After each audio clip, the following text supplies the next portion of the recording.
It's just days after the African National Congress won the South African elections. Cyril Ramaphosa expected to announce his cabinet. Some people suggesting that we may see a very small cabinet indeed. Now, cabinet under former President Jacob Zuma at 72 was considered one of the largest in the world. We had 35 ministers, according to, when you compare other countries, for instance, Kenya, 18, United States, 15. So how many should he have? In the studio, I have with me Arshad Abba, the Global Vice-President of Canback Consulting. Arshad, thank you for coming in. As I said, I've been looking forward to this conversation for quite a while. So I want to go very systematically. I want to begin at the top. Cabinet size, what are you expecting?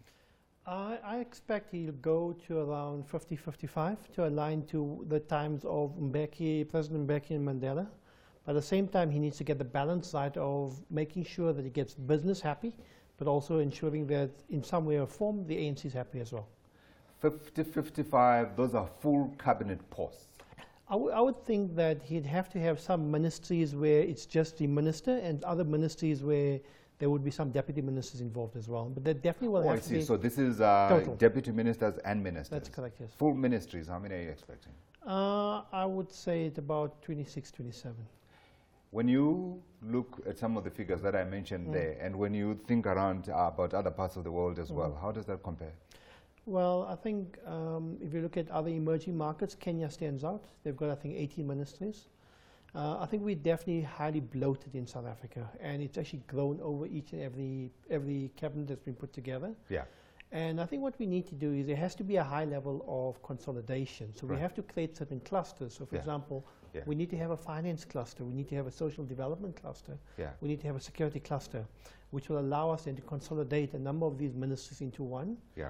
My challenge over the last 10 years has been that as these ministries have become what I call polluted, the decision rights of who's responsible for what and what happens, it's almost like the state capture plan. It's almost making sure nobody knows what the next person is doing. 100%. And I think what will happen now is if he can bring the ministries together to make sure the coordinated efforts work together, it will allow us to make big, quick decisions, which is necessary for this country to go that's what I was going to say. I wanted to come to you actually and say, let's take a step back and understand what we are asking for when we say we want a smaller cabinet. Does a smaller cabinet necessarily mean that government is functioning better, or are we simply saying smaller is better because we think we're spending less? I think by creating a smaller cabinet, we create more focus in the areas that we want to look at. So for example, if I look at the Ministry of Finance, and if I look at, for example, your Economic Development Ministry, they could actually work well together within one area. If I look at, for example, state security, why can we not put all the areas of state security under one ministry? Not only do they work better, but it allows them to coordinate the activities better, because we've seen things being almost dysfunctional, where these units are all working in different directions with different guidelines, different policies.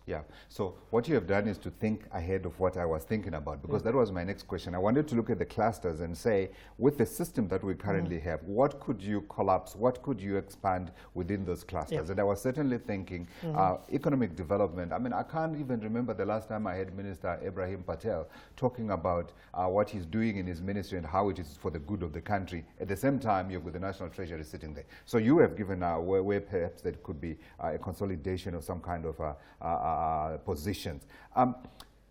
If you were able to do that, would you be able to carry the African National Congress with him? What numbers would he be able to carry with him in the National African Congress? And then I want to come back to what he would be able to do without the ANC and perhaps causing some casualties. So I think that's quite interesting, because that is his biggest dilemma, even bigger than just winning the elections. It's about putting together the right cabinet which shows the investment community that we can bring growth back to the country. While also, I mean, we elected the ANC as our government, and he's been the stimulus behind that. And I think what we need to look at, so if we look at it, let's go back to what do we need to push forward growth? Because that's the most important question 100%. In our heads right now, right? To push forward growth, we need to make sure that we've emphasized education, and we're educating the populace, because if you look at the unemployment rate, just rose to 27.6% today. We need to bring that down, right? How do we bring it down? We make people more employable, but we also encourage greater amount of entrepreneurship. That brings together both thinking from a finance point of view, but also from a trade and industry perspective. How do we work together on that? Then we look at other factors which are important for growth, and we need to make sure there's certain industries in South Africa, like mining, although mining may be declining, and also dying, telecoms as well, which is key. I mean, we need to make sure that these specific industries have a direct focus. So having their own ministry at this stage, it may not be a bad idea, which some other countries may not have. These are industries that either are in flux or industries that are declining, that have a strategic value to South Africa. Right. And we need to look after them. Okay. And I would have a focus on that. Education, I would leave the two different education departments separate. Right. But I wouldn't have a deputy minister. I would have a minister for each, because the focus is very different. Right. Then if I look at social development, I mean, the reality of South Africa and the past of South Africa, social development is core to how we go forward.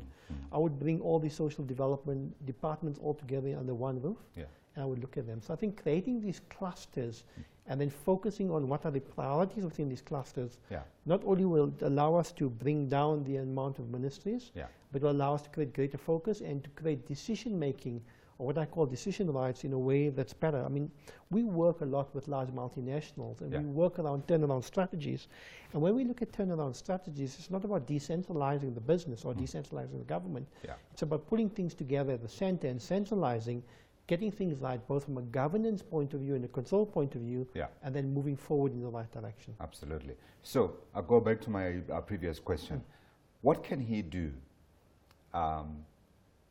that would be able to show drastic change without necessarily pleasing the ANC? So I think there's things that, the things that he can do is to push through a lot of reform policies quickly. But I think also that removing certain ministers tainted through state corruption are important. So he's got to show a will to fight corruption. And whether a minister may be implicated, although they may not be found guilty at this stage, almost not involve them within the cabinet.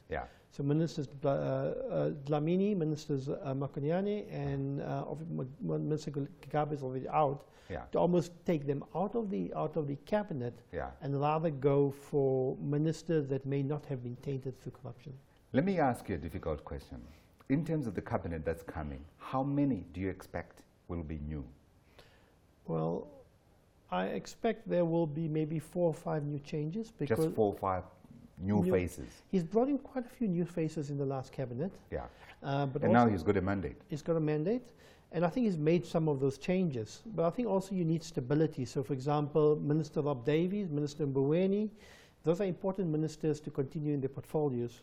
Minister Zuma, Dlamini Zuma, staying close to him in the monitoring and evaluation department is important.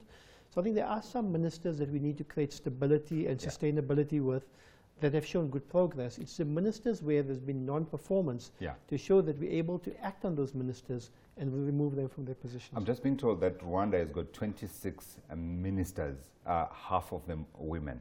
The gender question, does he have to pay attention in particular, or should he just look for competent people? I think competence first and then gender second. I think you've got to have the right level of competence, because you should not be seen as pushing forward cadre deployment. I think if we're going to get this country right, you've got to get the right capabilities, the right individuals. Even bringing in certain advisors back into government to advise him on how to go forward. Names like, for example, former governor of the Reserve Bank who have worked well, Joel Marcus, or people of that caliber. Bringing them as advisors could actually be quite useful in terms of taking the country forward. Absolutely. I want to come back a little bit and ask you again, is he capable of surprising us? I think he is capable of surprising us. I mean, he's pushed through reforms a lot quicker than anybody else before him. The real question is, he has a balancing act to play. And in playing that balancing act, I think there will be a few surprises, but I wouldn't expect any big surprises at this stage. In other words, what you're saying to me, if you use the language that I prefer, there will be no casualties. There will be no big casualties. There might be some lightly injured personnel, but there will be no killings. I think there will be. I think they possibly political killings. Let me clarify. I think there possibly will be 1 or 2 big casualties of the ministers that may have been tainted through corruption. But it will rather happen as a consolidation of a portfolio, rather than removing them from their portfolio as it stands. And I think by consolidating the portfolio, he may put it under a certain minister, and not entirely under the current minister who may not be seen in good light. You have studied these things over the years. Does it matter the personality, or does it matter the qualification, or sometimes it's more the personality that's important more than it is the qualification? I think it's both. What does it need? I think it's about the people that sit under the minister, because that's essentially the engine room where things happen. Having competent people given the mandate to kind of take it forward without too much political interference, in the sense that a minister may have a different view too far away from what she's been recommended to by her division. Yeah. So I think you need to trust the people under you to kind of take the business forward, or take the government forward in this case. So when we look over the next 5 years that he has been given, do you think this man will be able to change South Africa in terms of its growth trajectory from what you have seen over the past decade or so? I think before we look at 5 years, we should look at 2 years. I think the investment community is watching the country quite closely. Yeah. If we get governance right and we fix up a number of things, I think he will get the mandate from the investment community to bring money back into South Africa. Yeah. Are we going to get to 3 or 6% growth in the next 5 years? It will be very difficult. Absolutely.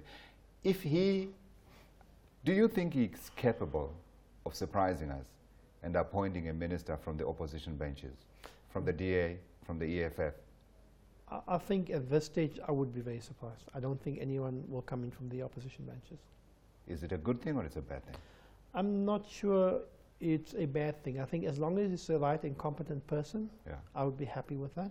But I think right now he does not need to be divided between the DA or the ANC. He's going to look at what is in the best interest of the nation. Absolutely. And I think to get that through, it may be easier to work through the ANC structures than actually to bring someone in from the outside. I'm just thinking, Arshad, if he were able to get one member from the DA, one member from the EFF, and one member from the IFP, or even one member from the other, is it VFF?